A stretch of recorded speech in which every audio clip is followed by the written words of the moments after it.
ಬಂದು ಬಿಟ್ಟರು ಹೋಗಿಟ್ಟರು.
இன்னைக்கு முந்தானத்துக்கு வந்து அப்துல் கலாம் அவர்களை பத்தி பேசின அருண் திவாரி, அப்புறம் அப்துல் கலாம், அருண் திவாரி இவங்க கூட வேலை பார்க்கற நிறைய பேர்கள், அப்புறம் ஃபாரினர்ஸ் அவங்க எல்லாரும் கிருஷ்ணாபுரம் ஆஞ்சநேயர் கோவிலுக்கு போலீஸ் படையோட பாதுகாப்போட, பிளாக் கேட்ஸ் பாதுகாப்போட எல்லாரும் வந்திருந்தாங்க. ஆஞ்சநேயர் கோவில் அந்த ஊரணி, இது வந்து 93ல இந்த சம்பவம் நடந்தது. 93ல இந்த சம்பவம் நடந்தது. அதை பத்தி நான் சொல்லியிருந்தேன், மேலாப்பலாம் சொல்லியிருப்பேன். நான் தெளிவாவே நான் சொல்லல. தெளிவா சொல்லணும்னா ஏன்னா எவ்வளவுக்கு எவ்வளவு ஞாபகம் வருதோ அவ்வளவுக்கு அவ்வளவுதான் நான் சொல்லிக்கிட்டே இருக்க முடியும். நான் ஆரம்பிச்சுட்டேன் அப்படின்னா அடுத்தடுத்து எனக்கு நல்லது வந்துகிட்டே, நினைவு வந்துகிட்டே இருக்கும்.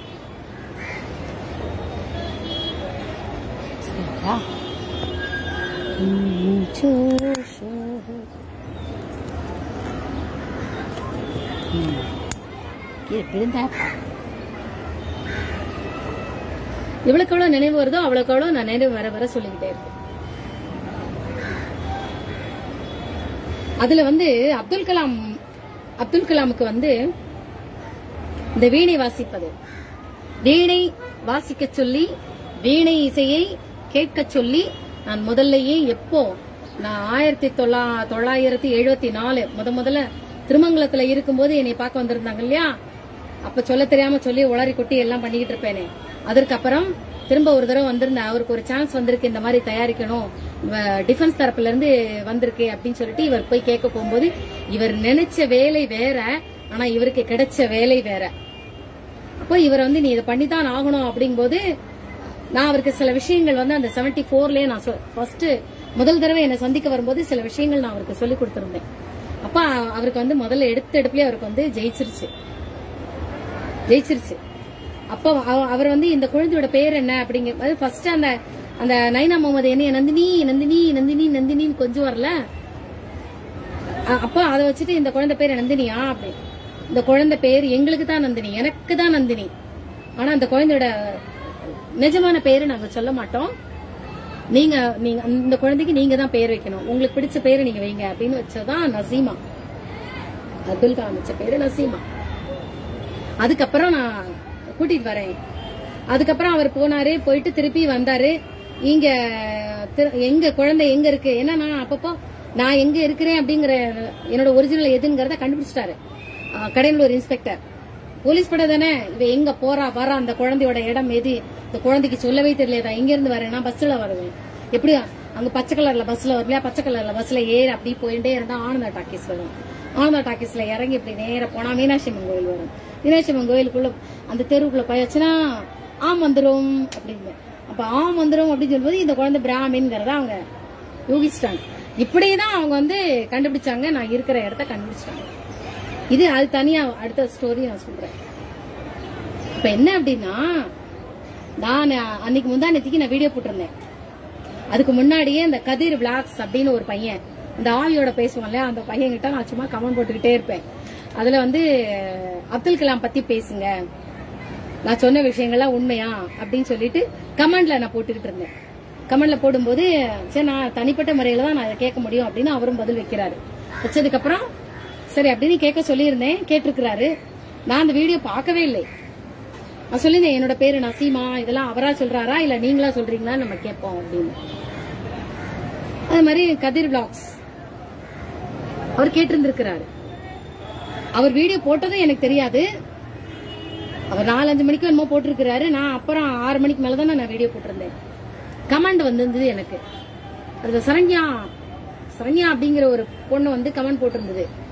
இந்த மாதிரி நசீமா பத்தி அப்துல் கலாமோட வீடியோல கதிர் விளாக்ஸ்ல போட்டிருக்கிறாரு அப்படின்னு சொல்லிட்டு. நிஜமாவே அவர் கேட்டிருக்காரா அப்படின்னு சொல்லிட்டு நான் என்ன பண்ணேன், பாக்கலாம் அப்படின்ட்டு அன்னைக்கு நான் பாக்கல. எனக்கு தலைவலி, படுத்துட்டேன். அப்படியே தலைவலியா தலை சுத்தா என்ன ஒன்று படுத்துட்டேன். வீடியோ போட்டு முடிச்சுட்டு நான் படுத்துட்டேன். நான் என்ன வீடியோ போட்டிருக்கேன்னு கூட நான் பார்க்கல, படுத்துச்சு.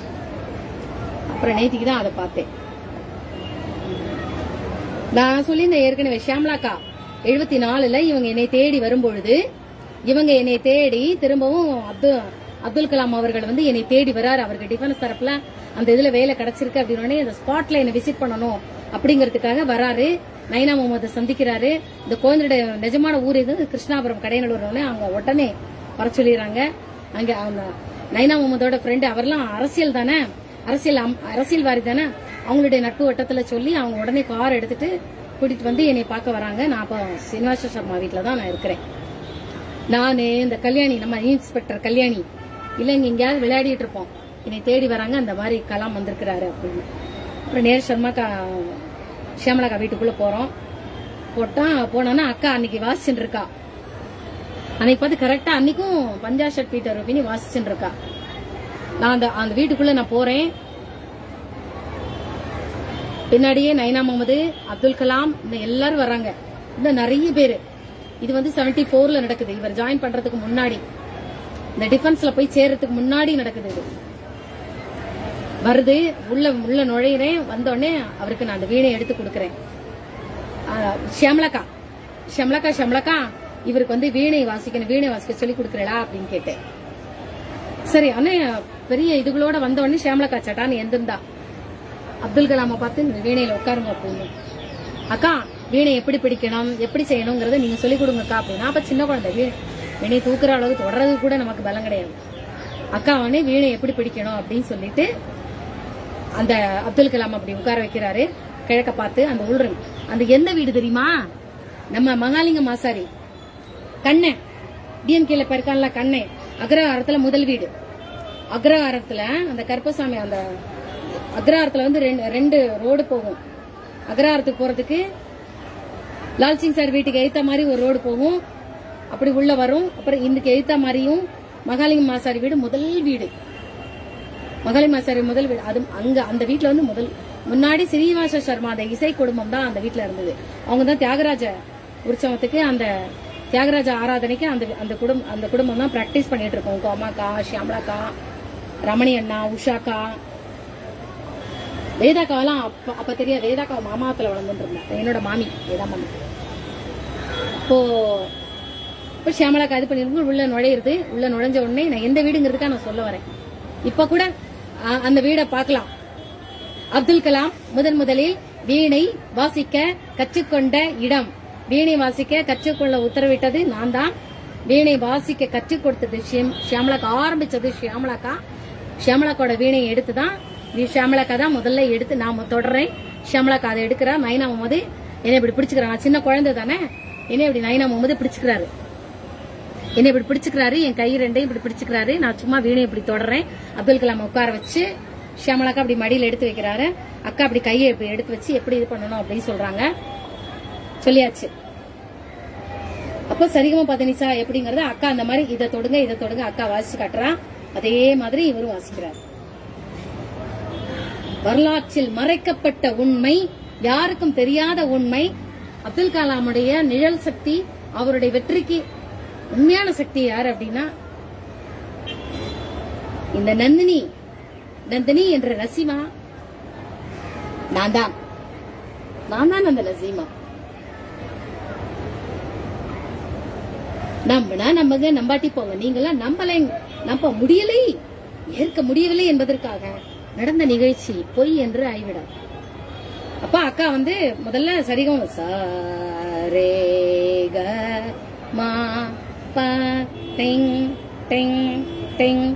அப்துல் கலாம் முகத்துல ஒரு சந்தோஷம், அப்படி ஒரு சந்தோஷம் இருக்கு. இதுதான் நீ முதல்ல கத்துக்கணும். ஏன் அப்படின்னா நீ நினைச்சது கனவு வேற, நீ பண்ணணும்னு நினைச்சிட்டு இருக்கிறது வேற, ஆனா நீ பண்ண போற காரியம் வேற. நரம்புகளை மீட்டு, நரம்புகளுக்கு அதிபதி யாரு? தேவேந்திரன், இந்திரன். மனிதன் நரம்புகளுக்கு அதிபதி இந்திரன். இப்போ வானத்தில் நோக்கி செயற்கைக்கோள் எதிரி என்பது ராட்சசன். நரம்புகளை தன்னுடைய நரம்புகளை தப்பான விஷயத்துக்கு ராட்சசத்தனமாவோ அரக்கத்தனமாவோ மூர்க்கத்தனமாகவோ பயன்படுத்தக்கூடிய தீய சக்திகளை அழிப்பதற்கு உண்டான ஆயுதங்களை பயன்படுத்துவதற்கு இந்த வீணை இசை துணை புரியும். அதனாலதான் ராவணன் வீணை இசை கற்றுக்கொண்டான். ராவணன் வந்து நல்ல வீணை, அதுக்கு நிகராக அகஸ்திய முனிவர் வீணை இசைப்பார். அந்த வீணை இசையத்தான் அப்துல் கலாமுக்கு கற்றுக்கொள்ள சொல்லி சொன்னது இந்த நந்தினி என்ற நசீமா. ஹேமாவதி, ஏன் ஹேமாவதின்னு சொல்லக்கூடாது அப்படின்னா கமலாவுக்கும் கணவராமனுக்கும் பிறந்த பெண்ணாக என்னை பார்த்தால் சாதாரண மனுஷியாகத்தான் உங்களுக்கு தோணும். என்ன அதுல இருந்து வெளியில எடுத்துட்டு யார் யார் யார் யார் என்னென்ன பேர் வைக்கிறாங்களோ அந்தந்த பேரோட நீங்க என்னை பாத்தீங்கன்னா உங்களுடைய கஷ்டங்களுக்கு, உங்களுடைய பிரச்சனைகளுக்கு, உங்களுடைய குழப்பங்களுக்கு எல்லாத்துக்குமே தீர்வு கிடைக்கும். நீங்க எந்த பேர்ல வேணாலும் இல்ல, நீங்களே சொந்தமா பேர் வச்சு கூட பண்ணிக்கலாம். அந்த வீணை வாசிப்பதற்கு உண்டான முதல் இது நான் தான். அப்போ முந்தானத்துக்கு தான் எதுலயோ இது அப்புறம் சொல்றேன். இது வீணை. அக்கா வந்து வீணை வாசிக்க கத்து கொடுக்கறா. அப்பதான் நைனா முகமது இவங்க எல்லாம் கேக்குறாங்க, இவருக்கு திருமணம் கல்யாணம் எப்போ அப்படின்னு சொல்லிட்டு இவங்க கேக்குறாங்க. கல்யாணம் எப்போ அப்படின்னு கேக்குறாங்க. ஏன்னா அன்னைக்கு நான் அந்த கல்யாண விஷயம் அன்னைக்கு முந்தானத்தி பேசும்போதெல்லாம் நான் சொல்ல மறந்துட்டேன். வீணையை பத்தி நான் சொல்லியிருப்பேன், மேலாக தான் நான் சொல்லியிருப்பேன், நான் டீப்பா இறங்கலை. ஆனா இப்பதான் எதுலயோ நான் அந்த இது பார்க்கும்போது ரெண்டு விஷயங்களை முந்தானத்தி சொல்ல மறந்திருந்தேன். நான் மறந்திருந்த விஷயத்தை கூட அந்த கதிர் விளாக்ஸ் அப்படிங்கிற அந்த பையன் ஞாபகப்படுத்தினான்.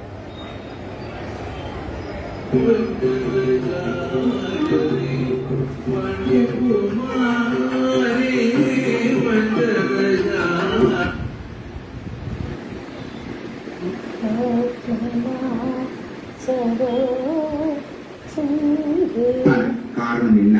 உங்களுடைய வெற்றிக்கு பின்னால் இருக்கக்கூடிய அந்த நபர் யார்? உங்களுடைய வெற்றிக்கு பின்னால் ஒரு நபர் இருக்கிறதாக சொல்லப்படுது. அந்த நபர் யார்?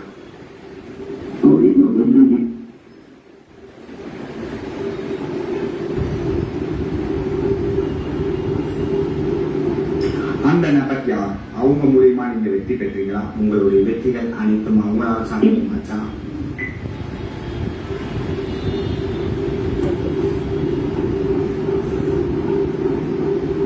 அவங்கள பற்றி என்ன சொல்ல ஆசைப்படுறீங்க? அவங்கள பற்றி என்ன சொல்ல ஆசைப்படுறீங்க?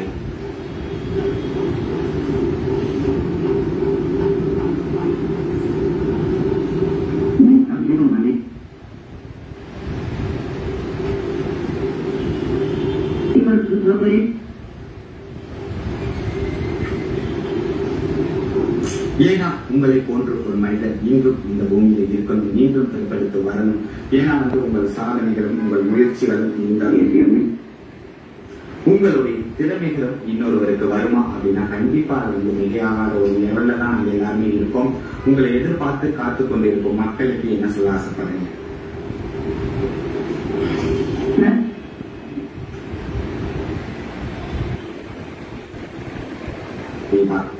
நீங்கள் நசீமா என்று பெயர் வைத்த அந்த பெண் குழந்தை யார்? நீங்கள் நசீமா என்று பெயர் வைத்த அந்த பெண் குழந்தையின் ரகசியம் என்ன?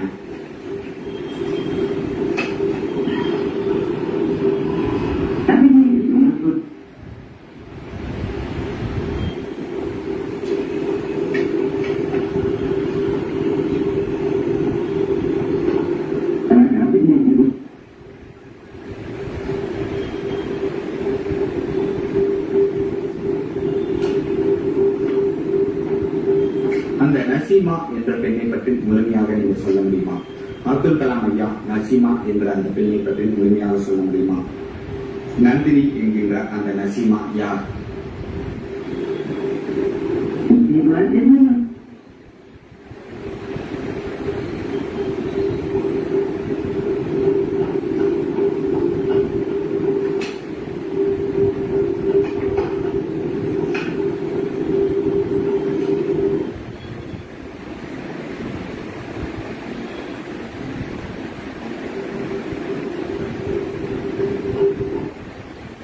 தாழ்ந்து சந்திச்சீங்க.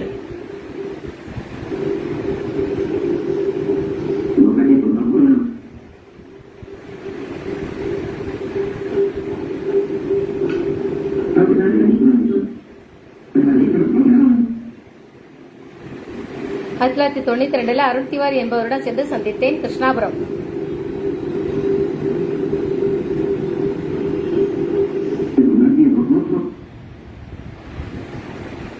இந்த பூமியில இப்போ அவங்க இருக்காங்க.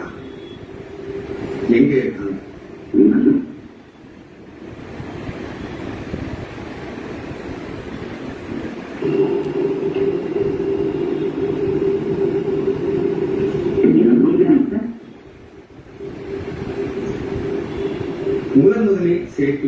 உங்களுடைய செயற்கைக்கோள் தோல்வி அடைந்த போது உங்களுடைய மனநிலை எப்படி இருந்தது?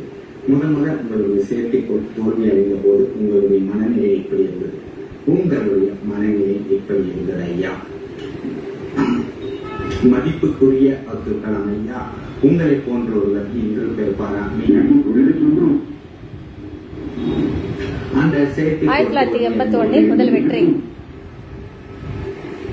நன்றி நசீமா.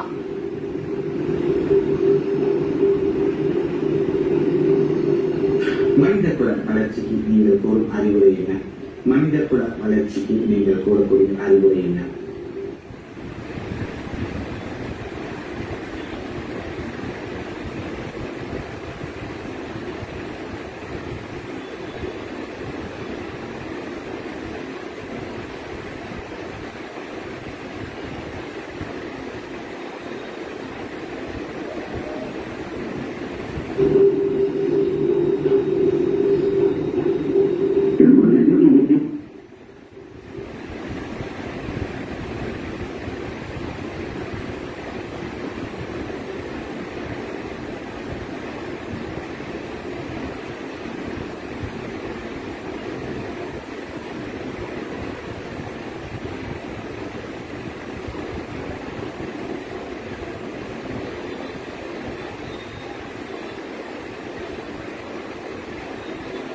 சரி, வரல. அதுல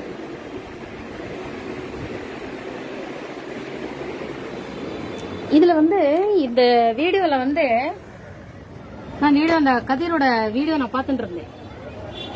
பார்த்தேன். அதுல ஒரு கேள்வி கேட்டிருப்பாரு, நீங்க ஏன் திருமணம் செய்து கொள்ளல அப்படிங்கிற அந்த கேள்விக்குண்டான பதில் நான் இப்ப சொல்றேன். அவங்க கேக்குறாங்க, இவருடைய திருமணம் அப்படின்னு சொல்லி கேக்குறாங்க. இவருக்கு திருமண வாழ்க்கையே கிடையாது. திருமணம் செய்து கொண்டால் பொல்லாத பொம்பளை கிடைப்பா, மனைவியா கிடைப்பாள், தப்பான மனைவி கிடைப்பாள், நிம்மதி சந்தோஷம் எல்லாமே போயிடும், அப்படி ஒரு மனைவி கிடைப்பாள் அப்படின்னு சொல்லிட்டு நான் பார்த்து கிடைச்சேன். அப்பதான் ஷியாமலா காப்பாத்து சொல்றேன், கல்யாணம் பண்ணக்கூடாது அப்படின்னு சொல்லி நீங்க உத்தரவு கொடுங்க அப்படின்னு. வீணையை எடுத்துட்டாரு.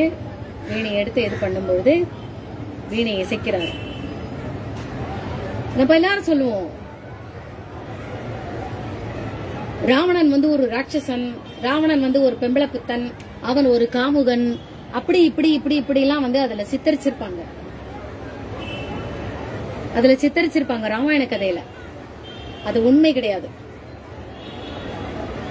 ராவணன் வந்து காமுகன் அப்படிங்கற சித்தரிச்சிருந்தாமா, காமுகனாக இருந்திருந்தால் வீணையை அவரால் இசைத்திருக்க முடியாது. வீணையை அப்புறம் தான் கத்துக்கிறாரு. இது அப்புறம் அடுத்த சாப்டர்ல போகும். அதனால வந்து வீணையை இசைத்தா, இவருக்கு வந்து வீணையை கற்றுக் கொடுத்தாரு. இப்ப திருமணம் பண்ணக்கூடாது. அப்படி அவர் திருமணம் பண்ணிட்டார் அப்படின்னா மனைவி மூலமா அது மூலமா நிறைய வாழ்க்கை சிதறல் அடைஞ்சிடும். இவர் எடுத்த பிறவி சாதிப்பதற்காக அப்படிங்கறதுக்காக அதெல்லாம் சில விஷயங்கள் பேசிட்டு, எத்தனையோ பேர் வந்து சேட்டலைட்ஸ் மேல விட்டுருக்காங்க, ஏவுகணை விட்டுருக்காங்க, வெளிநாட்டுக்காரங்க அது இதெல்லாம் விட்டுருக்காங்க. யாருக்குமே சக்சஸ் ஆகல. ஆனா எடுத்த எடுப்புலயே முதல்ல 81ல சக்சஸ் ஆகுது அப்துல் கலாமோடது. நான் சில வீடியோக்கள்லாம் பார்க்கும்போது 2021ல என்னமோ அவர் இறந்து போனப்போ, எப்ப இறந்து போனார் ஞாபகம் இல்லையே, அவரை பத்தி ஏதோ பேசும்போது வந்து அவர் வந்து முதல்ல வெளிநாட்டுக்காரங்க எல்லாம் வியந்து போனாங்க, எப்படி இவரால யாருமே சாதிக்க முடியாது, இவர் வந்து முதல்ல எப்படி ஜெயிச்சது அப்படி இப்படி எல்லாம் இது பண்ணும் போதுதான் நான் நினைப்பேன், இந்த வெற்றிக்கு பின்னாடியும் நமக்கு ஒரு லிங்க் இருக்கே அப்படிலாம் யோசிக்கும் போது நிஜமாவே நான் தான் அவருடைய வெற்றிக்கு பின்னாடி இருக்கக்கூடிய நேர் சக்தி. ஃபர்ஸ்ட் எடுத்த எடுப்புலயே வெற்றி அடைஞ்சது அப்துல் கலாமோட. அதுக்கப்புறம் தான் அவங்க எல்லாரும் அடுத்தது வேலை பார்த்துட்டு இது பண்ணும் போதெல்லாம் என்னை கேட்க வராங்க, வெளிநாட்டுக்காரங்கள்ட்ட இவங்க சொல்றாங்க இந்த மாதிரி. அப்போ எங்க ஊருக்காரங்க பயப்படுறாங்க. என்ன அப்படின்னா, வெளிநாட்டுக்காரங்க இவளை பார்க்க வராங்க, இந்த மாதிரி சக்தி வாங்க வர்றாங்க, இவ கொடுப்பா அப்படிங்கறது ஒரு பக்கம் இருக்கட்டும். ஆனா வெளிநாட்டுக்காரன் என்னை கடத்திட்டு போய் கரண்ட் ஷாக் கொடுத்து இங்கெல்லாம் கொடுத்து இந்த குழந்தைக்கு எப்படி இந்த மூளையெல்லாம் வேலை பண்றது அப்படிங்கறதெல்லாம் அவங்க கதற வேதனைப்படுத்தி இந்த கரண்ட்ல நம்ம வேதனை அனுபவிக்க இப்படி இவ்வளவு நம்ம உள்ளுக்குள்ள ஸ்கேன் பண்ணி எப்படி இவளோட மூளை எந்த மாதிரி இருக்கு செயல்படுது அப்படிங்கறத தெரிஞ்சுக்கிட்டு அதை டெக்னாலஜியா மாத்துறதுக்காக நிறைய வக்கர புத்தி உள்ள விஞ்ஞானிகளும் இருக்கிறாங்க.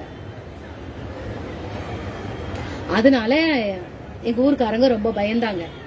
வெளிநாட்டுக்காரங்க வந்துட்டாங்க, என்னை வந்து எல்லார்கிட்டையும் மறைச்சாங்க. அது போக எங்க அக்காவோட ஃப்ரெண்டு சுதா, அவெல்லாம் என்னை இப்படி எல்லாம் சொல்லி மிரட்டுவா. அந்த மாதிரி நீ இப்படி எல்லாம் பண்ணிட்டு இருக்கேன்னு தெரிஞ்சதுன்னா வெளிநாட்டுக்காரன் உன்னை கடத்திட்டு போயிருவான், கரண்ட் ஷாக் கொடுப்பான், அதெல்லாம் கொடுத்து நீ எப்படி இதெல்லாம் கண்டுபிடிக்கிறேங்கிறது மிஷினா மாத்துறதுக்கு உன்னை இது பண்ணுவான். அப்புறம் கை கால்லாம் நரம்பெல்லாம் போயிட்டு அப்படியே உன்னை ரோட்ல அப்படியே ரயில்வே டிராக்ல அங்கங்க தூக்கி போட்டு போயிருவாங்க. உன்னோட திறமையெல்லாம் அப்படி உறிஞ்சிட்டு உன்னை அப்படி தூக்கி போட்டுருவாங்க, இப்படிலாம் பண்ணாத, இப்படிலாம் என்ன ரொம்ப பயங்காட்டுவாங்க. எனக்கும் அந்த பயம் இருந்துச்சு. அதனாலதான் என்னோட ஒரிஜினல் பெயரை சொல்லாம எல்லாருக்கிட்டையும் என்னோட மறைமுகமான பெயரை சொல்லணும் அப்படிங்கிறது. இப்ப நான் துணிஞ்சிட்டேன். நானாக எப்ப என்னை நான் வெளிப்படுத்துறேனோ அது வரைக்கும் நான் யாருங்கிறதே அவங்க சொல்லக்கூடாதுங்கிறது ரகசியம். இப்ப நான் துணிஞ்சு இறங்குறேன் அப்படின்னா ஒரு சின்ன டெஸ்டிங் பண்ணேன். இந்த கல்யாணி வந்து போலீஸுக்கு ட்ரைனிங் அனுப்புனதுக்கு அப்புறம் அவன் மேல ஒரு பிளாக் மார்க் விழுந்துச்சு, பிளாக், அது பிளாக் அண்ட் பிளாக். அவன் மேல ஒரு கருப்பு புள்ளி, அவன் ஏதோ இது பண்ணிட்டான் அப்படின்னு சொல்லிட்டு அவன் மேல கம்ப்ளைண்ட் வந்த உடனே எனக்கு அவ அப்பா போன் பண்றாரு. அவ அப்பா போன் பண்றதுக்கு முன்னாடியே அவனுக்கு அங்க பிளாக் மார்க் விழுந்திருக்குங்கிறது எனக்கு இங்க சங்கேத பாஷையில தெரிஞ்சிருச்சு.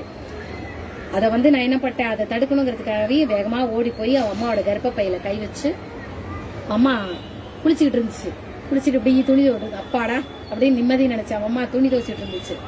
கல்யாணியோட அம்மா வத்சலா, நான் வச்ச பேர் வத்சலா, ஆனா அவங்களோட உண்மையான பேர் வந்து ஜெகதம்பாள். எதுக்கான வத்சலா அதெல்லாம் பேர் வச்சு, அப்பாக்கு அருணாசலம் பேர் வச்சு, அவனோட கல்யாணிக்கு நான் வந்து வல்லபன் பேர் வச்சு இப்படி எல்லாம் மறைச்சேன்னா எங்க அக்கா கிட்ட இருந்து கல்யாணியை காப்பாத்துறதுக்காக. பர்த் சர்டிபிகேட்டை நான் மாத்தி இந்த தில்லுமுல்லு பண்ணதெல்லாம் நான் தான் தில்லுமுல்லு நான் தான் பண்ணேன். அந்த கல்யாணி இவன் தாங்கிற, நான் யார ஆசீர்வாதம் பண்றேனோ அந்த கல்யாணி இவன் தாங்கிறது தெரியக்கூடாதுங்கிறதுக்காக நான் தில்லுமுல்லை நான் தான் பண்ணேன். பர்த் சர்டிபிகேட்டை மாத்தல, பர்த் சர்டிபிகேட்ல இவனோட டேட் ஆஃப் பர்த், அப்பா அம்மா ஜாதி எல்லாத்தையும் மாத்தி விட்டேன். ஏன்னா இவனுக்கு பாதுகாப்பு வேணும் அப்படிங்கறதுக்காக. பேர் திருட்டுத்தனம் இல்ல, ஒரு நல்ல விஷயம் நடக்கிறதும் அப்படிங்கிறதுக்காக நம்ம பண்ணா தப்பு கிடையாது. அடுத்தவங்களோட சர்டிபிகேட் திருடலையே. தன் குழந்தைக்கு சர்டிபிகேட் தொலைஞ்சு போச்சு, பர்த் சர்டிபிகேட் இல்லங்கிறதுக்காக புதுசா போயிட்டு வாங்கிட்டு வராங்க. அத்தனை தில்லுமுள்ளு நான் தான் பண்ணணும். நாளைக்கு என்ன உள்ள வைக்கணும்னா என்னைய பிடிச்சு உள்ள வைங்க. கல்யாணிக்கே இந்த விஷயம் தெரியாது. தாத்தா இதை சொல்லவே இல்லை. கல்யாணிக்கு இந்த விஷயம் தெரியாது. ஏன் நம்ம இதை மாத்தினாங்க அப்படின்னு இன்ஸ்பெக்டரா இருக்கான், தெரியாது. ஆக மேல ஏதாவது ஆக்ஷன் எடுக்கிறதுக்கு பதிலா ஏன் மேல எடுங்க. இந்த தில்லுமுள்ளு நான் தானே பண்ணேன், சரியா?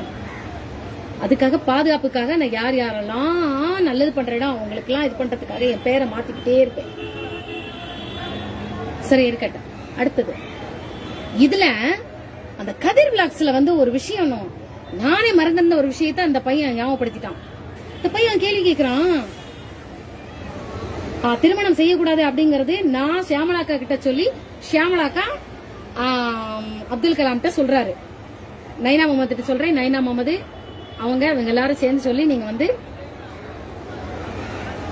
இந்த மாதிரி திருமணம் பண்ணக்கூடாது அப்படின்னு சொல்லியாச்சு. இந்த வீணை விஷயம், வீணையை வச்சுக்கிட்டு அது மாதிரி இந்த அக்கா கிட்ட சும்மா ஃபர்ஸ்ட் ஆரம்பம் அந்த இது பஞ்சாஷட் பீட்டர் ரூபினி தான் முதல்ல வாசிக்க கத்துக்கொண்டது. சரிகம் 15 சனிதப்ப மரிசா சொல்லிட்டு அக்கா பஞ்சாஷட் பீட்டர் ரூபினி அந்த பாட எப்படி இது பண்ணுவீங்க அது மட்டும் சொல்லிக் கொடுங்க அப்படின்னு அக்கா தான் அதை ஆரம்பிச்சு வச்சா. அதுக்கப்புறம் வேற எங்கேயோ போய் யாரோ இசைத்த போய் பஞ்சாஷட் பீட்டர் ரூபினி அவர் கத்துக்கிட்டாரு. அதுவும் விளையாட இது நேரமா அந்த 2 பாட்டும் அவர் கத்துக்கிட்டாரு. அந்த 2 தான் தெரியும் அவருக்கு. ஏன்னா அப்துல் கலாமினுடைய வாழ்வின் திருப்பு முனையாக அமைந்த ஒரு நபர் அப்படின்னா, குரு அப்படின்னா ஃபர்ஸ்ட் நைனா முகமது சொல்லணும். நைனா முகமது அறிமுகப்படுத்துறது அவருடைய நண்பர் யாரோ ஒரு அமைச்சர் யாரோ பண்றாரு. அவருடைய அந்த அமைச்சருக்கு யாருன்னா ஒரு போலீஸ் இன்ஸ்பெக்டர். அவர் மூலமா வந்து இவர் மூலமா வந்து அப்புறம் வா உனக்கு என்ன நான் கூட்டிட்டு வரேன் அப்படின்னு சொல்லிட்டு என்னை அறிமுகப்படுத்துறாங்க. அதுக்கப்புறம் நான் ஷியாமலா கிட்ட சொல்லி வீணைய கத்துக் கொடுக்க சொல்றேன். அப்ப இத்தனை பேரும் அப்துல் கலாமுக்கு குரு. இன்றும் அந்த கண்ணனோட வீட்டுல போய் நீங்க அந்த எந்த இடத்துல ஷியாமலாக்கா உட்கார்ந்துருந்தாங்க, எந்த இடத்துல அப்துல் கலாமுக்கு முதல்ல நடந்தது திருமங்கலம். அதுக்கப்புறம் திருப்பியும் அவருக்கு அந்த நான் சொன்ன மாதிரி ஆர்டர் கிடைச்சிருச்சுன்னு உடனே வேகமா ஓடி வராரு என்னை பாக்குறதுக்கு. அந்த இடம். இரண்டாவது வீணை கற்றுக்கொள்வதற்கான முதல் ஆரம்பம் கிருஷ்ணாபுரத்துல உள்ள இப்ப இருக்கிற மகாலிங்க மாசாரி வீடு, அக்ரஹாரத்து வீடு, கண்ணன் என்ற பாலசுப்ரமணிய வீடு, அந்த வீடு பார்க்கலாம். நினைவுகள் நீங்க போட்டோ எடுக்கணும்னா எடுத்துக்கலாம், வீடியோ எடுக்கணும்னா எடுத்துக்கலாம். ஆனா அந்த முதவி நம்பாது. கண்ணன் என்னை ஒரு நாளும் நம்ப மாட்டா. கண்ணன் எனக்கு விபச்சார முத்திரை குத்தி வச்சிருக்கான். என்னை ஃப்ராடு தேவடியா எவங்க விட்டாலும் கூப்பிடுவான், அப்படி ஆகும் இப்படி ஆகும்னு. கண்ணன் என்ற மகாலிங்கம், கண்ணன் மகாலிங்கம் அதாவது பாலசுப்ரமணியன் எனக்கு அப்படி முத்திரை குத்தி வச்சிருக்கான். அனுமதி கொடுப்பானா என்னன்னு தெரியல, பாத்துக்கலாம். அதுக்கு அடுத்தது அந்த கதிர்ங்கிற பையன் கேக்குறான். அன்னைக்குதான் அந்த இவருக்கு வந்து வீணை மட்டுமில்லை, அதோட சில விஷயங்கள் ஸ்லோகங்களும் கத்து கொடுக்கிறேன். ஓம் எனும் பிரணவ ஒரு வரம், பிரணவாஸ்வரம் அப்படிங்கறத வந்து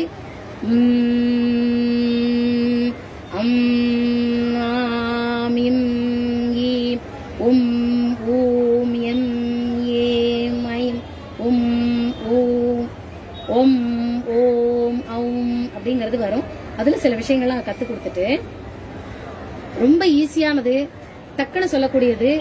முதாகராத்த மோதகம் சதா விமுக்தி சத்கணம் கணநாயகன் விநாயக பெருமான். ஓயோ இந்து சுவாமியை போய் முஸ்லிமுக்கு சொல்லி கொடுத்தாரே அப்படின்னு ஏன் பாக்குற? கம் கம் கம் கம் கம் கம் கம் கம் கம் கம் கம் கம் கணாதிபதையே நமக கம் கம் கம். இந்த கம் கம் கம் அப்படிங்கிறது அந்த அர்த்தம் வந்து விக்னங்களை அறுத்து விடக்கூடிய, விக்னங்களை எந்த இதெல்லாம் நமக்கு இடைஞ்சலா இருக்கோ அதையெல்லாம் முறியடிக்கக்கூடிய சப்தம் கம் கம் கம் கம் கம் கம் கணாதிபதையே நமக. அது இந்த கம் கம் கணநாயகம் கணநாயகம் கம். நம்ம ஒரு பிரச்சனை அப்படின்னு வந்தா கம்முனு கடை அப்படின்னா சும்மா இரு. சிம்மான் மகளை தேரிடும் தேரிட பெம்மான் முருகன் பிறவான் இரவான். செம்மான் மகளை தேரிடும் தேருடன் பெம்மான் முருகன் பிறவான் இரவான் சும்மாயிரு சொல்லற என்றலுமே சும்மாயிரு சொல்லற என்றலுமே அம்மா பொருளொன்று மறிந்திலனே அப்படின்னு கந்தரனுபூதியில வரும். இந்த பாடலையும் பாடி முதாகராத மோதகம் சதா விமுக்தி சாதகம் கலாதராவதம் சகம் அது ஃபுல்லா சொல்லிட்டு அதுல முக்கியமானது சமஸ்தலோக சங்கரம் நிரஸ்த தைத்ய குஞ்சரம் தரே தரோ தரம் வரம் வரே பவக்ரவக்ஷரம் கிருபாகரம் க்ஷமாகரம் முதாகரம் யசஸ்கரம் மனஸ்கரம் நமஸ்கிருதாம் நமஸ்கரோமி பாஸ்வரம். அதுல கணேச பஞ்சரத்னம்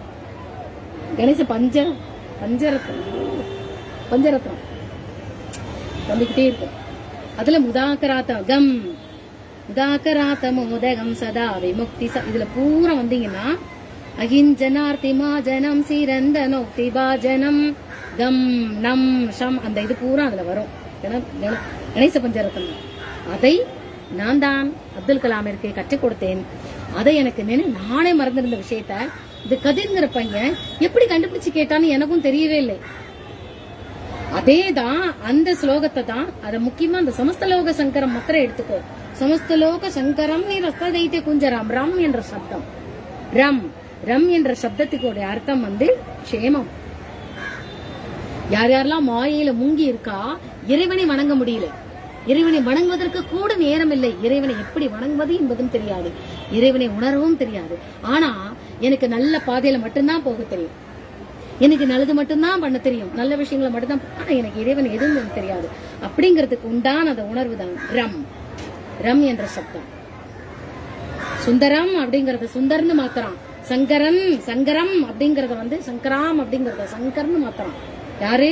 வெளிநாட்டுக்காரனோ உள்நாட்டுக்காரனோ ஏதோ ஒண்ணு அந்த பிரணவாஸ்வரம் இருக்கு இல்லையா, அத கட் பண்ணிட்டு மெய் எழுத்துல கொண்டு வந்து விட்டுறான். இன்னொன்னு இப்போ போலியான ஜோதிடர்கள் அதுல அன்ஸ் இஸ்னு மாத்திரம் மாறி அன்ஸ் பிரியான்ஸ் ஸ்ரேயான்ஸ் அப்படிங்கிற மாதிரி. நானும் என்னோட இதுல போய் பாக்குறேன், அந்த மனநிலை பாதிக்கப்பட்ட அந்த திவ்யாங் பச்சல்ல பாத்தீங்கன்னா நிறைய குழந்தைகளுக்கு அதுதான் அந்த மாதிரிதான் பெயர் வச்சிருக்காங்க. ஹேமன்யா அப்படின்னு ஒரு பெயர் வச்சிருக்காங்க. அந்த பையனுக்கு இருக்கிற அறிவு எல்லாமே பாத்தீங்கன்னா இந்த பெயரை சொல்ல சொல்ல சொல்ல சொல்ல நெகட்டிவ ஆக்டிவேட் பண்ணிக்கிட்டே இருக்கும். நெகட்டிவ் பூரா புள்ளிய தொடும். வன்ஸ் இஷு அப்படிங்கறதுலாம் அதெல்லாம் நெகட்டிவ் புள்ளிய தொட்டுக்கிட்டே இருக்கு. இதை நான் சொல்றதுக்கே என்னைய அந்த ஜோதிடர்கள் திங்கத்துக்கு நான் ஆடின்னு வருவா. நீ என்ன வேணாலும் ஆடிக்கோ, என்ன வேணாலும் ஆக்ஷன் எடுத்துக்கோ, என் பாதையில எனக்குள்ளதான் நான் சொல்லிட்டு இருக்கிறேன். அத யாருக்கு எந்த ஒரு விஷயமா இருந்தாலும் அம் ஆம் இம் இம் லம் ரம் கம் ஷம் வம் நம் தின் நம் ஐம் கிரீம் ஸ்ரீம் இம்மா இருந்தா ஈமாக இருந்தா உம்மா இருந்தா அப்படிங்கறதுக்கு உண்டான இதெல்லாம் யாருக்கு? அந்த 74 அத எல்லாரும் உட்கார்ந்து கேட்டுட்டு இருக்கிறாங்க. அத்தனை பேரும் எனக்கு யாரு கத்து கொடுத்தான்னா இதாயத்துல் இஸ்லாம் ஸ்கூல். அவரு எனக்கு கத்து கொடுத்தத நான் இவரு கத்து கொடுக்கிறேன் அப்துல் கலாமுக்கு. ஏன் அவரே எனக்கு கத்து கொடுத்த அவரே அப்துல் கலாமுக்கு சொல்லிருக்க கூடாதா? கேள்வி வருதா இல்லையா? இல்ல. யார் யாருக்கு என்னென்ன உபதேசத்தை யார் யார் கொடுக்கணுமோ அவாவா மூலமா தான் வரணும் என்பது விதி. நமக்கு உடம்பு இல்லைன்னா எத்தனையோ டாக்டர்கிட்ட போவோம், ஒரு டாக்டர்டையும் சரியாகாது. அப்ப அவர் டாக்டர் இல்லைன்னு அர்த்தமா?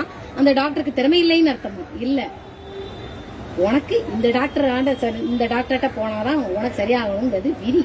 அது உன் ராசி, அவரோட ராசி, இது விதியில போடும். அத மாதிரி அவர் சொல்றாரு, எனக்கு நீ கத்து கொடுத்த நீயே கொடுக்கலாமே, நீ தான் கொடுக்கணும் அப்படின்னு குரு உத்தரவு கொடுக்கிறாரு. நானா எதுவும் பண்ணல, அவர் கொடுக்கிறாரு, நான் அதை சொல்லி கொடுக்கிறேன். அதத்தான் அந்த பையன் கேட்டிருக்கிறான். அந்த அதே ஸ்லோகத்தை தான் அருண் திவாரிக்கும் சொல்லி கொடுக்கிறேன். வெளிநாட்டுல இருந்து வந்திருந்தாங்களா அவங்களை இப்ப இவங்களுக்கு எல்லாம் என்ன ஸ்லோகம்? இதே ஸ்லோகம் எல்லாருக்கும் பொதுவானது. எப்படி சூரியனானவன் எல்லாருக்கும் பொதுவானதோ எப்படி கதிர்வீச்சு பொதுவானதாக இருக்கும். சூரியனுடைய கதிர்வீச்சுக்கள் பொதுவானதாக இருக்கும். ஆனா அந்தந்த கோணத்திற்கு தக்கன, அந்தந்த இடத்திற்கு தக்கன அந்தந்த நபர்களின் பண்புகள் மாறும். இடத்திற்கு தக்கன அந்த அவனுடைய குணங்கள் மாறும் அப்படிங்கிற அந்த விஷயத்தை சொன்னாலும் அது எங்கிருந்து வருது? சூரியனிடமிருந்து வருது அப்படிங்கறத சொல்லிட்டு இரவிற்கு நிலவையும் அதுக்கு சூரியனையும் கொடுத்து அந்த வெளிநாட்டுக்காரங்களுக்கு இதே ஸ்லோகத்தை தான் நான் கத்துக் கொடுத்தேன். இந்த கேள்வியை கேட்டதுக்கு அந்த கதிர்லாஸ் பையனுக்கு தான் நன்றி சொல்லணும். சத்தியமா நான் சொல்றேன், எனக்கு இது ஞாபகமே இல்ல. அந்த வீணை விஷயம் வந்து திருமணம் இது பண்ணக்கூடாது, வீணையை நான் ஞாபகமா சொல்லிட்டேன். வீணையை வாசிக்க கத்துக்க சொன்னது நான் தான். அதற்கப்புறம் வந்துட்டு எப்பெல்லாம் வராரோ அந்த வீணையத்தான் அவர் வாசிப்பாரு. அதுக்கப்புறம் நான் வந்து என்ன இந்த பையன் வந்து இந்த மாதிரி சொல்றான், விநாயகர் இது நம்ம சொல்றானே அப்படின்னு சொல்லி அது ஏதோ ஒரு குரல் வந்துகிட்டே இருக்கு. இது அப்துல் கலாமோட குரல் கிடையாது. ஆனா அப்துல் கலாமுக்கு இந்த ஸ்லோகத்தை நான் சொல்லிக் கொடுத்தேன் என்பது உண்மைதான், அந்த ஸ்லோகத்தை அவர் சொன்னார் என்பது உண்மைதான். ஆனா யாரோ சொன்னத அப்துல் கலாம் சொன்னதாக சொல்லிக்கிட்டு இருப்பாங்க, அது போய். நல்ல கவனிங்க, அப்துல் கலாமிற்கு அந்த விநாயகர் துதியை நான் கற்று தந்தது உண்மைதான். ஒவ்வொரு இடங்களிலும் அவர் இது பண்ணுவாங்க. அப்ப கம்ங்கிறது எனது, அது விநாயகரா நீ பாக்குற, இந்து கடவுளா நீ பாக்குற, பொதுவானதாக நீ பாரு. அல்லாவிற்கு அல்லாஹ் நிர்குணங்கள் அற்றவன். அந்த லலிதா சஹஸ்ரநாமத்துல வரக்கூடிய நிர்குண வர்ணனை வந்து அல்லாவிற்கும் பொருந்தும், அல்லாவிற்கு தான் பொருந்தும். அல்லாவின் தன்மையை இங்கு அம்பாளாக காமிச்சு அம்பாளுடைய குணங்கள், அம்பாள்ங்கிறது அந்த அல்லாஹ்வினுடைய சக்தியை இந்து மதம் அம்பாள் மாத்திக்கிறது. இதே கிறிஸ்தவ மதம் இயேசுன்னு சொல்லிக்கல, கர்த்தருடைய மைந்தன் இயேசுன்னு சொல்லிக்கிறா. உனக்கு இயேசு நம்பிக்கை இல்ல, இயேசு பிடிக்கலன்னா நான் சொல்ற விஷயம் பொய்ன்னு ஆயிடாது. ஃப்ராடுகள் கும்பிடுற இயேசு வேற, நான் சொல்ற இயேசு வேற. அப்போ கர்த்தர் வந்து பரிசுத்தர் பரிசுத்தர் அந்த பரிசுத்தர்ங்கிறதுலயே அந்த நிர்குண வர்ணனை பூரா அடங்கிறது. அந்த நிர்குண வர்ணனையிலே அல்லாவின் தன்மை அடங்கியது. இதுதான் கம்.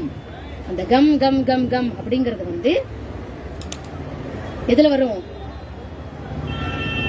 விக்னங்களை நீக்குவதற்கு உண்டான சப்தம் கம், அது வரும். அப்புறம் திருமணம் இது சொல்லியிருந்தேன்.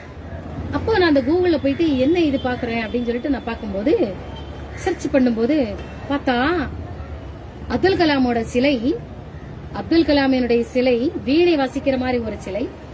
அவங்க எங்கேயுமே அப்துல் கலாமினுடைய வீணையினுடைய ரகசியம், வீணை யார் கத்துக் கொடுத்தா, வீணை அவர் எடுக்க வேண்டிய அவசியம் என்ன, அந்த வீணையினுடைய அவருக்கும் அந்த வீணைக்கும் உண்டான சம்பந்தம் என்ன அப்படிங்கிற அந்த ரகசியம் இதுவரைக்கும் யாருக்கும் தெரியாது. இப்ப நான் தான் முதல்ல சொல்றேன், இதே வீணையத்தான் நீதான் அந்த வீணை என்று, நீதான் அந்த வீணையின் அவதாரம் என்று யார்கிட்ட சொன்னேன்?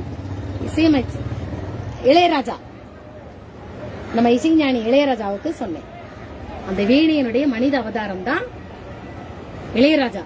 இளையராஜாவிற்கு தன் உள்ள திறமை என்ன அப்படிங்கறது அவர் தெரியும். நம்ம கிட்ட ஏதோ ஒரு விஷயம் இருக்கு. ஆனா அவருக்கு அதை சொல்லவும் தெரியல, அதை தட்டி எழுப்புறதுக்கு ஆளும் இல்ல. ஆனா இசை ஆர்வம் அவருக்கு நிறைய இருந்தது. அதுதான் அன்னைக்கிளி படத்துல, அந்த அன்னைக்கிளி படத்துல சாங்ஷன் பண்றது. அந்த இப்படி ஒரு நபர் இருக்கிறார் அப்படிங்கறத பஞ்சு அருணாசலத்துக்கிட்டையும் புலைமை பித்தன் கிட்டையும் ஆர் செல்வராஜ் கிட்டையும் என்னைய சந்திக்க வரும்போது இந்த மாதிரி MS விஸ்வநாதன் எங்க அவமானப்படுத்திட்டாருன்னு இவர் வந்து புலம்பி அழுதாரு. யாரு? நம்ம பஞ்சு அருணாசலம். நீங்க சுப்பு கிட்ட கேட்கலாம் இது உண்மையா என்னன்னு. அப்ப நான் தான் அவர்கிட்ட சொல்றேன், இல்லையே உங்க இதுலயே வந்து இருக்கிறாரு. தெருவா அந்த பாடல் பாடக்கூடிய அவர் பேர் வந்து ராஜா நினைக்கிறேன், ராசா அப்படின்னு சொல்லிட்டு நான் சொல்லியிருந்தேன். அந்த பேர்லயே தேடி வரும்போதுதான் இவரு இளையராஜா அப்படிங்கறது. அவர் பேரு ஞானம் தேசிகம் அப்படி அதுக்கு அந்த இதை சொல்லிட்டு தேசிகம் அப்படிங்கறத இதுல சொல்லும் போது அந்த அர்த்தத்திலேயே இவர் தேடி இளையராஜாவை கண்டெடுக்கிறாரு. செல்வராஜ் இவர தேவராஜ் மோகன் கூட்டிட்டு போறாரு. தேவராஜ் மோகன்லாம் என்னை பார்க்க வந்திருக்கிறாரு. தேவராஜ் மோகன் எனக்கு வைத்த பெயர் கண்மணி, தேவராஜ் வைத்த பெயர் கண்மணி, மோகன் வைத்த பெயர் பொன்மணி. கண்மணி என் வீட்டில் சௌக்கியமா, நான் எங்க சௌக்கியமே. என்னுடைய பெயர் இல்லாமல், நிலா இல்லாமல், நிலா வெண்ணிலா, அப்புறம் வந்து மயில், சோலை குயில். ஏன்னா அந்த இதுல வந்து இளையராஜா மனித அவதாரம் அப்படிங்கறது வீணையின் அவதாரம் என்று சொன்னதுனால இளையராஜா சக்சஸ் ஆச்சு. ஆனா இளையராஜா எங்கேயுமே என்னை பத்தி சொல்லவே இல்லை, மறைமுகமா கூட என்னை சொல்லவே இல்லை. அது மட்டும் இல்லை, இவருக்கு ஏன் இந்த மாதிரி பிரச்சனை வருது மண்டை காஞ்சது எனக்கு. அப்புறம் நான் பாக்குறேன் எந்தெல்லாமோ சாமிய போய் அவர் தான் எனக்கு தெய்வம் என்னமோ மாயமாவா, அந்த ஒரு சாமியாரை போய் கும்பிடுறாரு, இந்த ஒரு சாமியாரை போய் கும்பிடுறாரு, அதை போய் கும்பிடுறாரு, இதை போய் கும்பிடுறாரு. அந்த கண்ட இவருக்கு தேவையில்லாத கடவுள். மத்தவங்களுக்கு அந்த தெய்வங்கள் சூட் ஆகலாம், மத்தவங்களுக்கு சூட் ஆகலாம். ஆனா இவருக்கு கண்ட ஒரு தெய்வங்களை பாக்குறாரு, இவருக்கு ஒரு தெய்வங்களை பாக்குறாரு. இவர் கண்கண்ட தெய்வங்களை எல்லாம் இந்த ஒரு பார்த்தாச்சு, அதை பார்த்தாச்சு, கண்ட தெய்வங்களை எல்லாம் இவர் பார்த்தாச்சுன்னா அவரை போய் கும்பிடும் போது இவருக்கு அது சூட் இல்ல, மத்தவங்களுக்கு அது சூட் ஆகும். அந்த ஒரு மாயம்மாவோ ஏதோ அந்த தெய்வம் அந்த மனித தெய்வம் மத்தவங்களுக்கு சூட் ஆகலாம், பொருத்தமா இருக்கலாம். ஆனா இளையராஜாக்கு பொருத்தமானது அல்ல. அதனாலதான் இவருக்கு இவ்வளவு பிரச்சனை. இவர் டோட்டலாவே என்ன மறந்துட்டாரு இளையராஜா, சுத்தமாவே நீ மறந்தாச்சு. இப்படி ஒரு குழந்தை நமக்கு சின்ன வயசுல சொல்லுச்சு, அது பண்ணுது. என்னை மறக்க போய் தான் அங்க மன நிம்மதி தேடி அங்க போனேன், மன நிம்மதி தேடி இங்க போனேன். ஆனா உனக்கு தெரியுமா, அந்த பிரசாந்த் ஸ்டுடியோக்காரன் வரக்கூடாது காலி பண்ணு சொன்ன உடனே எனக்கு நியூஸ் வருது, எனக்கு அந்த செய்திகளை பாக்கறேன், உடனே இங்க இருந்து ஆர்டர் கொடுக்கறேன். நீ அடுத்தவனோட நிலத்துல போய் நீ ஏன் விதை விதைக்கணும், நீ ஏன் நாத்து நடணும், நீ ஏன் வளர்த்து விட்டுரு, நீ உனக்கு அறுவடை செய்வதற்கு உரிமை கிடையாது, நீ எல்லாத்தையும் பண்ற வரைக்கும் பார்த்துட்டே இருப்பான், நிலம் என்னோடதே அப்படின்னு புடுங்கிட்டு போயிருவான். இளையராஜா அத்தனை வருஷம் அதான் பண்ணிருக்கான்னு சொல்லிட்டு அதுக்கப்புறம் பிரசாத் ஸ்டுடியோ விட்டு வெளியே வந்து இவராவே ஒரு இதை எடுக்கும்படி இங்கிருந்தே டெல்லியில உத்தரவு கொடுத்தது நானு. ஆனா இவர் என்னைய டோட்டலா மறந்துட்டு யார் யாரெல்லாமோ அந்த தெய்வத்தை கும்பிட்டேன், இதை போய் கும்பிட்டேன், மனசாந்திக்கு அதை கும்பிட்டேன், இதை கும்பிட்டேன் அப்படிங்கிற அன்னைக்கு அன்னைக்கிளி படத்துல இவரை ரிஜெக்ட் பண்ணும்போது, அந்த கரண்ட் போகும்போது அது போகும்போது இந்த தெய்வங்களா உனக்கு அவருக்கு உபதேசம் பண்ணிச்சு போன்ல. இந்த தெய்வங்களா அம்மன் தான் உனக்கு, மூகாம்பிகை தான் உன்னோட தெய்வம், மூகாம்பிகை நீ ஏற்றுக்கொண்டாய் ஆனால் உனக்கு இவ்வளவு பிரச்சனைகளும் போகும், உனக்கு அந்த இசையை நான் ஏற்றுக்கொண்டு அங்கீகாரம் பண்ணுவேன், அப்படி இல்ல எனக்கு கடவுள் மேல நம்பிக்கை இல்ல, அம்பிகை ஏத்துக்க மாட்டேன் அப்படின்னா நீ சாதாரணமா ரோட்டோர பாடகமா தான் இருக்கணும் அப்படின்னு அந்த குழந்தை அந்த ஜனனி சொன்னாலே, ஸ்ரீநிதி சொன்னாலே, இளையராஜா என்னைக்காவது என்ன நினைச்சிருப்பாரா, என்ன எங்கேயாவது சொல்லிருப்பாரா எங்கேயாவது என்னைய மறைமுகமாவது சொல்லிருப்பாரா? சொல்லலை. அதனாலதான் அவருக்கு இவ்வளவு துன்பங்கள், மாத்தி மாத்தி மாத்தி மாத்தி துன்பம், அவமானம். என்னைக்குமே ஏற்றி விட்ட குருவை மறக்கவே கூடாது. ஏற்றி விட்ட குருவை நீ புதைச்சிட்டு உனக்கு ஒவ்வொரு கஷ்டம் அப்படின்னு வரும்போதெல்லாம் இந்த ஜனனி தானே சரி பண்ணிக்கிட்டு இருக்கேன். எங்கயோ ஒரு மாயமாவா, அங்க ஒரு சாமியா, இங்க ஒரு சாமியா, அங்க போய் கும்பிட்டுட்டு வருவாரா, அதை போய் பார்த்துட்டு வருவாரா, அதெல்லாம் பண்றதுனாலதான் பேச தெரியாம பேசி, சொல்ல தெரியாம பேசி இந்த அரசியல்லாம் அவருக்கு தேவையே கிடையாது, நுழைஞ்சிட்டு இருக்கிறாரு. பிரபஞ்சத்தை தாண்டின சக்தியோட பேசக்கூடிய அந்த திறமை அப்படி ஒரு அற்புதமான திறமை, அதை இருந்து இசையாக மாற்றக்கூடிய திறமை அவருக்கு இருந்தும் எதுக்கு இன்னொருத்தர் அந்த ஒரு சாமியை கும்பிட்டேன், இந்த ஒரு சாமியார் காலில் விழுந்தேன், எதுக்கு மத்த மனித தெய்வங்களை போய் இவர் போய் கும்பிடணும்? மத்தவங்களுக்கு அவர் ஓகே, மத்தவங்களுக்கு அவங்க எல்லாம் ஓகே, இவருக்கு எதுக்கு அவசியம்? அப்ப என்னை இவரும் புதைச்சிட்டார்ல, இளையராஜா என்னையும் புதைச்சிட்டார்ல, நினைச்சு பார்த்தாரா? இல்ல மறைமுகமாவது எங்கேயாவது சொன்னாரா? ஆமா எனக்கு சின்ன வயசுல இந்த மாதிரி அன்னக்கிளி படத்துல இந்த மாதிரி சொல்லிருப்பாரா, நினைச்சிருப்பாரா? பாடல எழுதிட்டு இருக்கிறாரு, கவிதைகள் எல்லாம் அந்த மாதிரி கிளி, அன்னக்கிளி, அந்த கிளி, அந்த மாதிரி இதெல்லாம் கங்கை, யமுனா, அந்த மாதிரி பாடல் வரிகளை எழுதின மாதிரி என்னைக்கு நினைச்சிருப்பாரா? எங்கேயாவது சொல்லிருப்பாரா? மறைமுகமாவது இளையராஜா சொல்லிருப்பாரா? சொல்லல. இல்ல, நமக்கு வாங்கினது வர அடுத்தது அதுதான் அந்த வீணையினுடைய அவதாரமாக நான் அந்த இளையராஜாவை பார்க்கிறேன். கூட இருக்கிற இசை கருவிகள் கங்கை அமரன், அவங்களுக்குள்ளெல்லாம் எப்படி அந்த இளையராஜா ஒரு பிரச்சனைன்னு வரும்பொழுது அந்த ஏதோ ஜீசஸ பத்தி ஏதோ லூஸ் டாக் பண்ணிட்டாரு, அதுக்காக அந்த கிறிஸ்தவ கும்பல் பொங்கு என்ன இது அண்ணன் இதென்ன இதென்ன அவர் அதுல ஒருத்தன் எழுதுறான், இளையராஜாவோட இசைதான் எனக்கு பிடிக்கும், ஆனா அவர் பிறந்து இந்த ஜாதியில பிறந்திருக்கிறாரே நினைக்கும் போது அருவருப்பா இருந்துச்சு, இருந்தாலும் என்ன செய்ய இசை நல்லா இருக்கேன்னு நான் பல்ல கடிச்சிட்டு ரசிச்சேன், ஆனா இப்படி ஏசப்பா பத்தி இப்படி சொல்லியிருக்கிறாரே அருவருப்பா இருக்கு, அப்படி இப்படி நீ உண்மையான ரசிகனே கிடையாது அப்படின்னு நல்லா வச்சு செஞ்சுட்டேன். அந்த ஆள இசைக்கு ஜாதி மதம் எதுவுமே கிடையாது. அதத்தான் சுப்புடுவுக்கு நான் சொல்லியிருந்தேன், சுப்புடு ஆனந்த விட சுப்புடுவுக்கும் நான் தான் உபதேசம் பண்ணினேன். இசைக்கு ஜாதி மதம் என்பதே கிடையாது. அங்கேயும் நான் உபதேசம் பண்ணினேன்.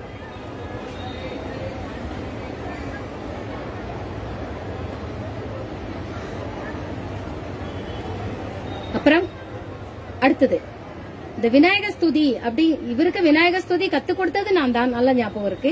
அதே சமஸ்தலோக சங்கரம் அப்படிங்கறத 1992ல வந்து இவங்க எல்லாரும் வராங்க, புல் படைகள் வந்துட்டு அருண் திவாரி இவனு மட்டும் வராங்க. இவங்களுக்கு நான் கொடுக்கறேன். இந்த விஷயம் கேள்விப்பட்டு சக்சஸ் ஆனதுக்கு அப்புறம் வெளிநாட்டுக்காரங்க அடுத்து 3வதாக சந்திக்க வராங்க. அவங்க கூடவே எல்லாரும் இந்த குழந்தை இந்த மாதிரி பண்ணிருக்கலாமே. அப்புறம் 3வது வரவங்க சதுல வெளிநாட்டுக்காரங்க வராங்க இல்லையா, பாதுகாப்பு உரிமை அப்படிங்கும்போது, ஏன்னா அருண் திவாரியும் அப்துல் கலாமும் மட்டும் என்னை சந்திக்க வந்தாங்கன்னா இவ்வளவு பாதுகாப்புப்பட அவசியமே கிடையாது. 2 பேரும் சாதாரணமானவங்க தான், இந்திய நாட்டுக்காரங்க தான். அவங்க என்னை வந்து தாராளமா வந்து என்னை சந்திக்கலாம், அது வந்து பிரச்சனை கிடையாது. ஆனா வெளிநாட்டுக்காரங்க வராங்க, என்னை சந்திக்க வராங்கும் போது அத்தனை அனுமதி வேண்டும், அது வேணும், இது வேணும், பாதுகாப்போட வந்தாங்க. அப்புறம் இங்க ரயில்வே பீட ரோடு, அங்க உள்ளுக்கு ஆஞ்சநேயர் கோவிலே அந்த ரோடு ரயில்வே ஸ்டேஷன் போற வரைக்கும் போலீஸ் வேன், பைக்கு, ஏகப்பட்ட பைக்கு. இந்த பக்கம் பூரா என்னுடைய படைகள், என்னுடைய பாதுகாப்பு படை, போலீஸ் படை, நிறைய படைகள்லாம் அங்க நிக்குது. ஆட்கள்லாம் இங்க நிக்கிறாங்க. யாருக்கு? அருண் திவாரி இவரு.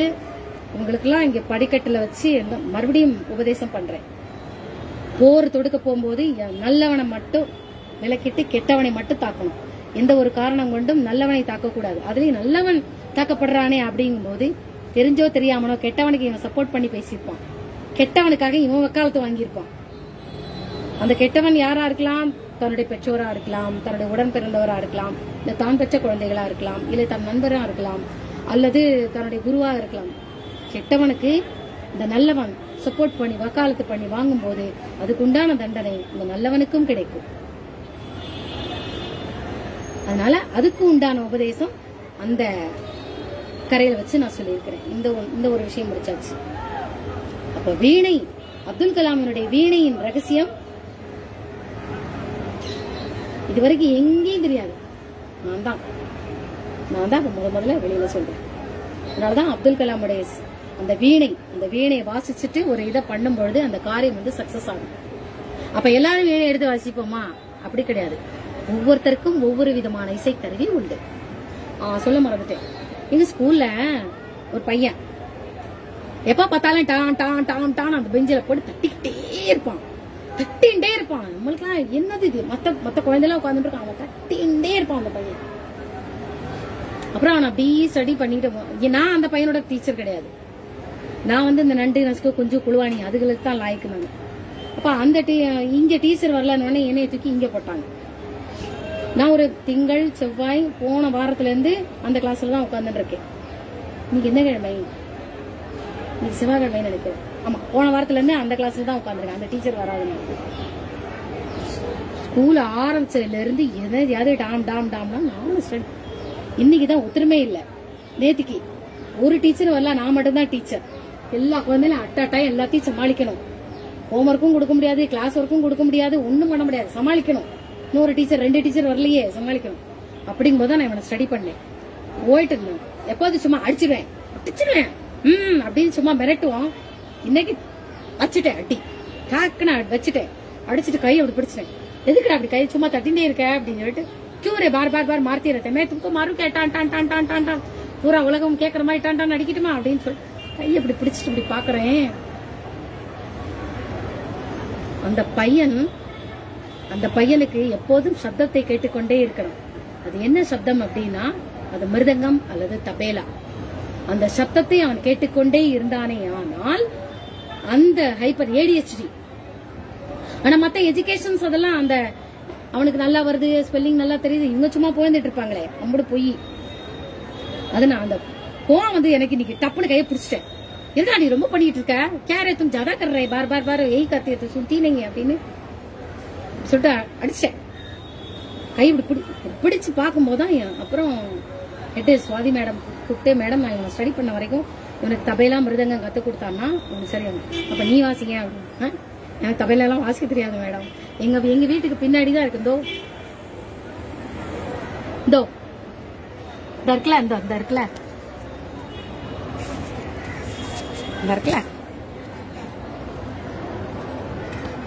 இந்த இருக்குல்ல இந்த பில்டிங், இதோ இந்த பில்டிங், இந்த இருக்குல்ல இந்த பில்டிங், இதோ அந்த பொண்ணு கூட நிக்குது.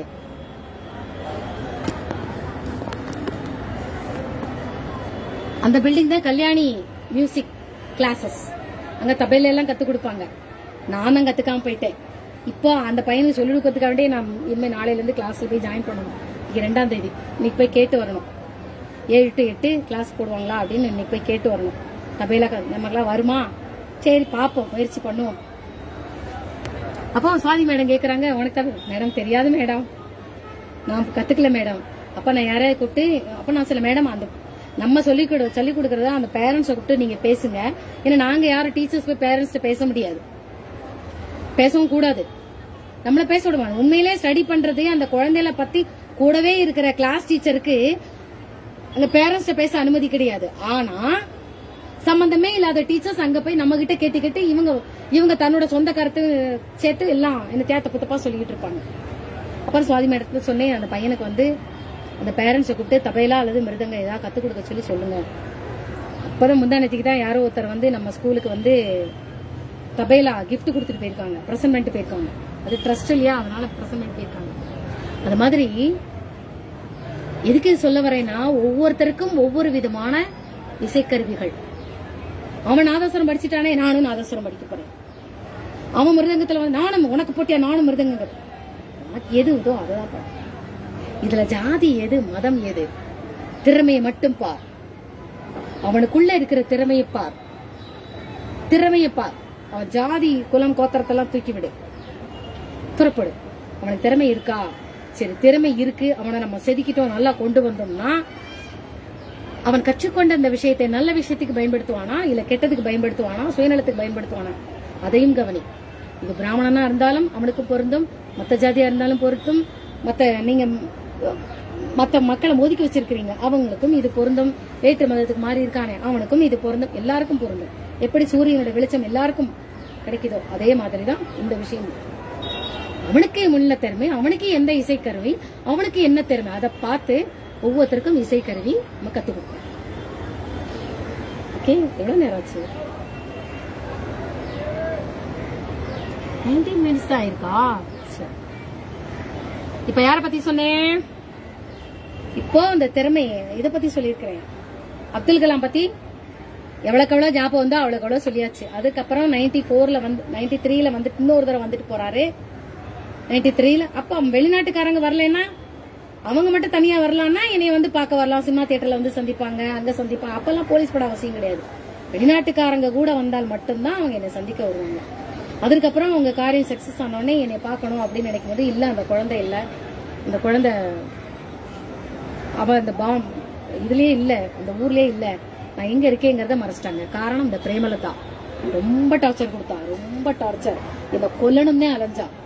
கொல்லறதை விட என்னை அணு அணுவா சித்திர பண்ணி வேதனைப்படுத்தி அதுல இன்பம் காணணும்னு நினைச்சா அந்த பிரேமலதா. அதனாலதான் என்னை அங்க வந்து துரத்தி விட்டாங்க. சரி, இது ஓகே. அப்துல் கலாம் பத்தி எவ்வளவு ஞாபகம் வருதோ அவ்வளவு சொல்லியாச்சு. இப்படியே பாத்துக்கிட்டு இருக்கும் போதுதான் குன்னக்குடி வைத்தியநாதன். சரி, குன்னக்குடி வைத்தியநாதனை பத்தி சொல்லலாம்னு பார்க்கும்போது, சூலமங்கலம் சிஸ்டர்ஸ் ராஜலட்சுமி,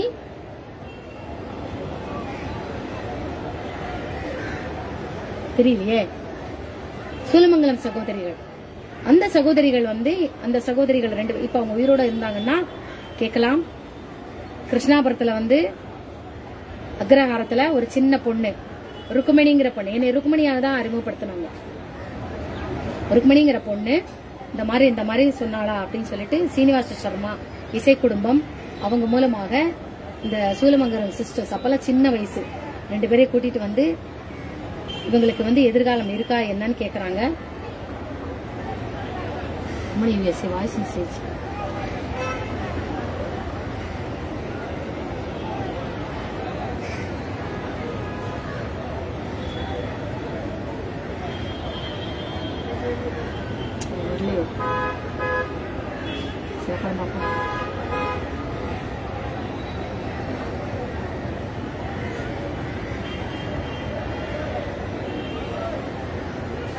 அடுத்தது பேச்சு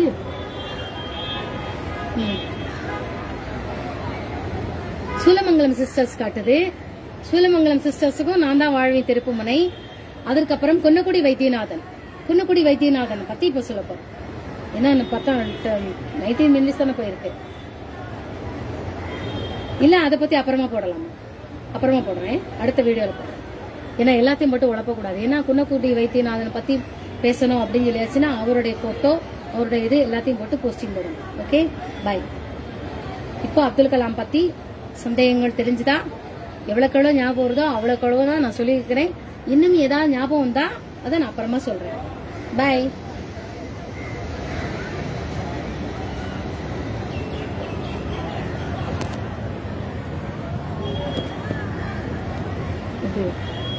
பஞ்சாஷட்பீடரூபிணி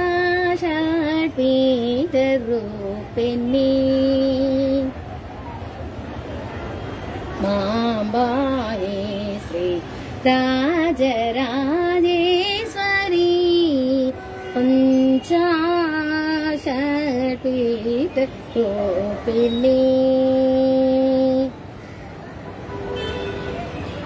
Bye.